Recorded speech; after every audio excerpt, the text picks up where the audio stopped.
News में खबर शामिल करते हैं चाह हैदरवाला से, जहां स्टेडियम के करीब सरकारी ज़मीन पर कब्जा माफिया अपने पंजे गाड़ने की कोशिश में मसरूफ था।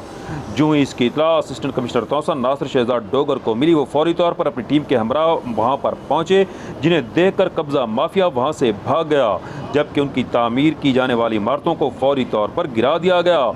इस मौका पर असिस्टेंट कमिश्नर तौसा नासिर शहजाद डोगर ने मीडिया से गुफ्तगू करते हुए कहा कि कोई कितना ही बाअसर क्यों ना हो, उसे सरकारी ज़मीन पर कब्जा करने की कोशिश नहीं करने दी जाएगी। उनका कहना था कि वज़ीर आला पंजाब सरदार उस्मान बुज़दार के विजन के मुताबिक तहसील भर से कब्जा माफिया का खात्मा मेरी अव्वलीन तरजीह है। इन कब्जा करने वालों को भी ट्रेस करने की कोशिश कर रहे हैं। जो ही इनका पता चला, इनके खिलाफ तमाम तर कानूनी कार्रवाई बरूए कार लाई जाएगी।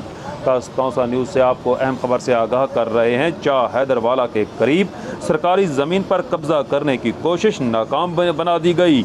असिस्टेंट कमिश्नर तौसा ने वहां पहुंचकर बनाई जाने वाली तमाम इमारतों को गिरा दिया। उनका कहना था कोई कितना ही बाअसर क्यों ना हो, उसे सरकारी ज़मीन पर कब्जा करने की कोशिश नहीं करने दी जाएगी।